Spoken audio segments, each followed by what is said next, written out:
maalin wanaagsan saaxiibayaal meel kastoo aad joogtaan u diyaargaroowa wararkeena maanta Isniina taariikhduna ay ku beegantahay 11 bisha Janaayo sanadka 2021 wararkeenana kuwada ugu waaweyn saaxiibayaal waxaa qayb ka ah Fahad Yaasiin oo amar ku bixiyay in la dilo hubkana lagala wareego taliye Sani Cabdulle iyo ciidamada hogaaminayo oo dowlatus military ku soo bandhigay duleedka magaalada Muqdisho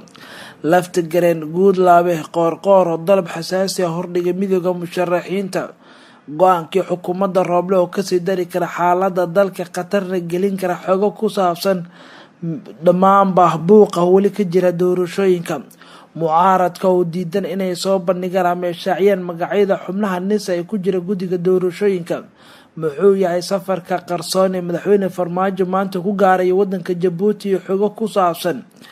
dowladda Soomaaliya oo cafis office dhalinyarada jabhadda Kenya ay ku abaabuleyso duleedka beled xaabo iyo xukun adag oo lagu riday nin hubeysan oo lagu helay kamid ahaanshaha Al-Shabaab iyo dad shacab ah uu laayay qodobadaasi kuba kale ayaa qayb ka ah saaxiibayaal wararkeena qayb ka noqo saaxiibada ku xiran channelkeena subscribe inoo dhig gambalaalkana taabo si kugu soo dhacaan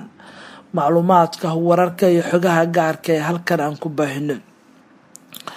kuma sanad daawade markale soo dhawaada aan ku bilaabay warbixinteena ugu horeysa ee warkeena ayaan eegaynaa taliyaha hay-adda nabad sugidda iyo sirdoonka qaranka ee Soomaaliya Fahad Yaasiin ayaa amar ku bixiyay in la dilo hubkan lagala wareego Sani Cabdulle iyo ciidamada hogaaminayo oo duleedka magaalada Muqdisho ku soo bandhigay xuduud ciidan kuwaas oo dowlatus sameeyay deetana ku hanjabay inay Muqdisho soo gali doonaan haddii doorasho wada ogol ahayn oo madaxweynuhu qabto agaasimaha hay-adda NISA ee Fahad Yaasiin ayaa amar ku bixiyay in la dilo ama hubka lagala wareego Sani Cabdulle aaga deegaanka Kaaraan oo ku hayso ciidamo fara badan kuwaas oo shalay dowlatus ka sameeyay duleedka degmada Kaaraan ayagoo sheegay in ay dagaalami doonaan haddii la qabto doorasho heshiis lagu ahayn Fahad Yaasiin waxa uu taliska NISA ugu yeeray saraakiisha oo qaabilsan howlgallada wuxuuna yiri kala doorta in la dilo Sani Cabdulle iyo in aad hubka kala soo wareegtaan xaalad kasta u adeegsada idinka oo hubkana kala soo wareegayso qabqabanaya ciidamada hogaaminayo jarnaalka saraakiisha oo la kulmay ayaa ka biyadiiday dalabka in la weeraro Sani Cabdulle wuxuuna Fahad ugu hanjabay in xilka ka qaadi doono haddii aysan weerarkan sarkaalka geystay ciidamadan aysan fulin Fahad Yaasiin waxa uu ku taliyay in la weeraro hubka laga soo qaado Sani Cabdulle oo hogaamiye ciidan badan ku haysta duleedka magaalada Muqdisho gaar ahaan Kaaraan duleedkeeda ilaa iyo Gubadle halkaas oo shalay boqolaal ciidamo hubeysan halkaas ay ku soo bandhigeen maanta Isniin ah ayaa uu amray taliyaha hay-adda NISA in howlgalkaasi la fuliyo dagaal lagu qaado halkaasi waxaase soo baxay warar sheegaya in ciidamada badi ay noqdeen kuwo aan qaadan go'aanka taliyaha Farmaajo Fahad Yaasiin ayaa mar kale ciidamada dowladda Soomaaliya u adeegsanaya weerarida iyo waliba ka hortagida qorshaha dowladda ee lagu dhaleeceyn karo ama lagu carqaladeyn karo doorashada uu doonayo madaxweynuhu in dalku uu ka qabto hubka Sani Cabdulle waayso ayaa la sheegay inuu leeyahay madaxweynihii hore ee dalka Shariif Sheekh Axmed kaas oo saaxiibo dhow yihiin kuna jiro musharaxiinta mucaaradka kuwada ugu tunka weyn ee magaalada Muqdisho ciidamo badan gaadiid dagaal iyo hub ayuu shalay Sani Cabdulle ku soo bandhigay duleedka Kaaraan taasoo walwal xooggan ku abuurtay dowladda federaalka Soomaaliya lafta gareen guud laabe qoorqoor ayaa dalab xasaasi ah hordhigay midowga musharaxiinta kadib kulan ay la qaateen midowga musharaxiinta ay ku jiraan madaxweynayaal hore ayaa xalay hotelka Digaale magaalada Muqdisho kulan gaar ah kula qaatay madaxweynayaashii hore ee dowlad goboleedyada ee Hirshabeelle Koonfur Galbeed iyo Galmudug kulankan oo saacad iyo wax ka badan qaatay ayaa looga hadlay arrimo kala duwan oo ku saabsan ismarwaaga ka taagan doorashada dalka 2021 iyo go'aanka xukuumadda ku dhawaaqday ee ahaa in la gudagalayo hirgelinta doorashooyin heshiis lagu yahay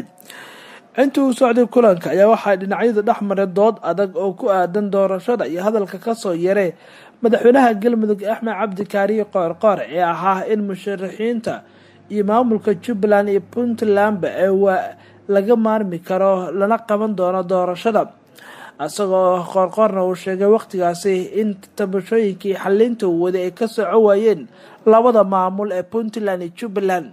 musharaxiinta ayaa madaxweyne qoorqoor iyo lafta garani Cali Guudlaabe u sheegay inaysan suurtagal ahayn in la qabto doorasho ay ka maqan labada maamul Puntland iyo Jubbaland, isla markaana ugu baaqay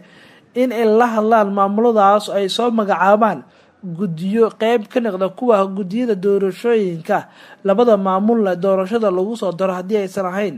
ay dalkan loo horseedin dhibaato kale oo cusub.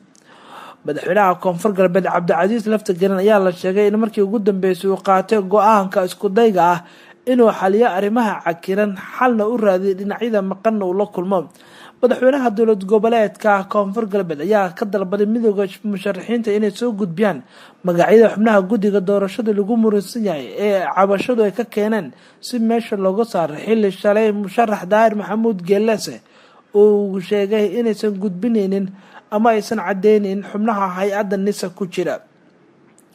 marka laga tago arrintan kulanka ayaa la sheegay in ugu dambeyn uu kusoo idlaaday markale madaxweynaha koonfur galbeed Cabdicasiis lafta garan oo qaatay mas'uuliyadda ah in markale uu la hadlo madaxweynayaasha Puntland iyo Jubbaland isku daya xalinta arrintan mushkiladaha ka haloosan. go'aankan wixii ka soo baxay wararkeena dambe ayaa qayb ka ah.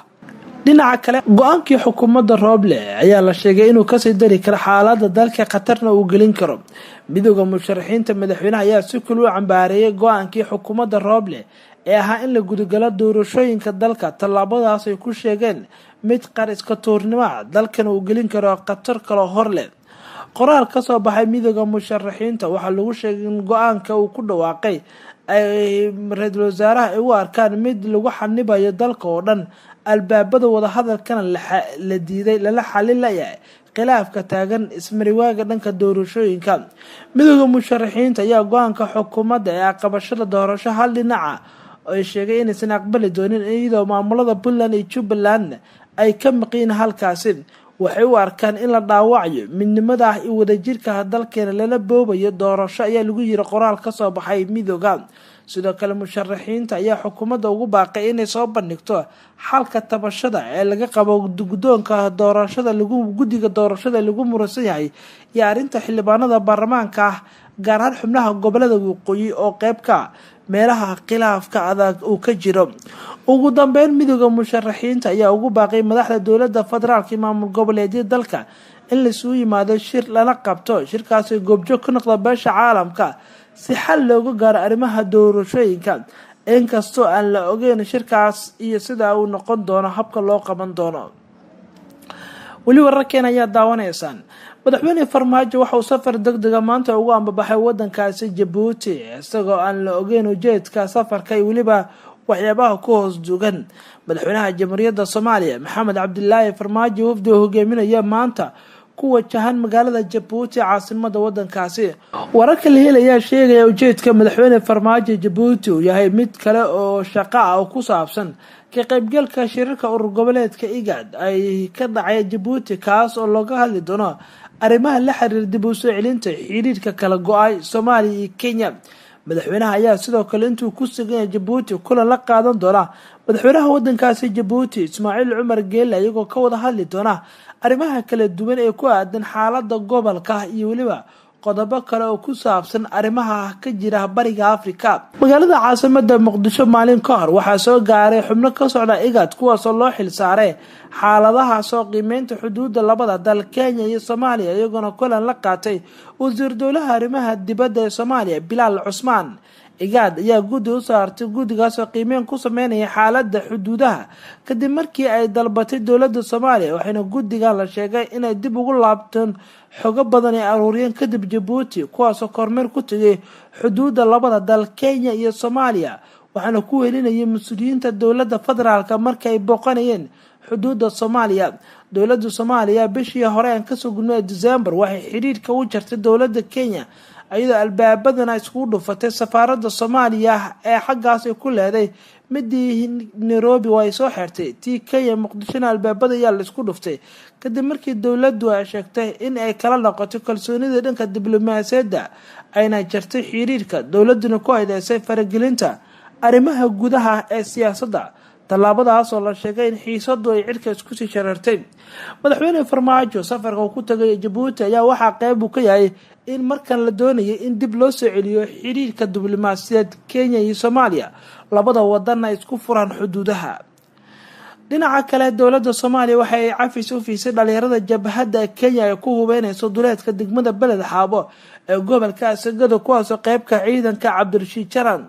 taliyaha ciidanka dhulka ee militariga Soomaaliya General Maxamed Tahliil Biixi oo maalmaha booqasho ku joogay deegaano kamid ah gobolka Asagada ayaa sheegay in dowladda Soomaaliya ay cafis u fidinayso ragga hubeysan ee la sheegay in ay la shaqeynayaan dowladda Kenya. taliyaha oo kula la qaatay qeybaha kala duwan ee bulshada ee ku nool degmada Beled Xaabo ee gobolka Asagada ayaa ugu baaqay in wiilasha dib u soo celiyaan dib loogu soo celiyo Beled Xaabo isla markaana dowladda Soomaaliya cafis u fidinayso. anigoo ka wakiila madaxweynaha Jamhuuriyadda Federaalka Soomaaliya waxaan cadeynayaa inaan cafis u fidinayo dhalinyarada hubeysan ee la shaqeeya Al-Shabaab haddii ay doonayaan inay dib ugu soo noqdaan magaalada Beled Xaabo. mushaarkooda waan siin doonaa, xitaa qoryo iyo hub ayaan siin doonaa haddii ay kasoo noqdaan la shaqeynta, ayuu yidhi General Biixi. wuxuu hadalka intaa uu ku daray in dowladda Soomaaliya aysan doonin dagaal ay la gasho dowladda Kenya, aysan dagaalna xilligan diyaar u ahayn. waxa uu sheegay inay diyaar u yihiin in dhalinyarada hubeysan ee ku sugan duleedka Beled Xaabo ee uu qalday Cabdirashiid Jaran in dib loogu soo celiyo militariga Soomaaliya. inta u dhaxaysa magaalooyinka Beled Xaabo iyo Mandheera waxaa ku sugan ciidamo uu hogaaminayo Cabdirashiid Jaran, wasiirka amniga ee Jubbaland. waxaana dowladda Soomaaliya kol hore ay sheegtay in dowladda Kenya ay hubeynayso maleeshiyaadkaasi kuwaasoo qalqal amni ku haya gobolka Asagada. waana tallaabo kale oo ay dowladda Soomaaliya ay doonayso in ay kusoo afjarto ciidamada Cabdirashiid Jaran. ugu dambeyn daawadayaal, maxkamadda militariga xukun adag ayay ku riday nin hubeysan, waa nin dad dilay dadna dhaawacay. maxkamadda militariga ee Soomaaliya ayaa maanta xukun ku riday nin lagu helay in qof shacab uu ku dilay meel kamid ah caasimada Soomaaliya, Cumar Maxudiin Maxamuud, oo loo haysto dilka Allah u naxariistay marxuum Cabdullaahi Maxamed Xasan Eepow. dilkaas oo ka dhacay degmada Boondheere ee gobolka Banaadir ee gaar ahaan meel u dhow ex wasaaradii hore caafimaadka 20 September 2020. maalmo kadib ayaa la soo gudbiyay xafiiska xeerlaalinta ciidamada qalabka sida oo awood u leh dhaqangelinta dacwadaha eedeymaha, waxaana ay keeneen eedeymo muujinaya ama u gudbiyeenba maxkamadda. eedeymahan loo soo jeediyay eedeysanaha ugu dambeynna qirtay in asagu ka dambeeyay dilka marxuumka la dilay. bartamihii 21 November ayay xafiiska xeerlaalintu ayay soo gudbeen cadeymo muujinaya dacwadaha iyo qaraalada laga hayo Maxudiin Maxamed Maxamuud. waxay maxkamaddu aqbashay in dacwadda la gudagalo dabeeqadii bishii December. xafiiska xeerlaalinta ayaa maxkamadda la yimid 3 marag oo cadeynaya eedeysanaha dacwadda loo haysto warqad cadeynaysa dhimashada iyo sidoo kale gungaarka baarista booliiska ay sameeyeen saldhigga booliiska degmada waa booliiska ee Boondheere.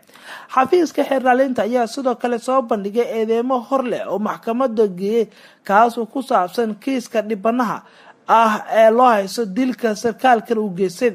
qareenada u doodaya eedeysanaha ayaa maxkamadda u weydiisay in loo fiiriyo sifaalaha fududeeya naxariista.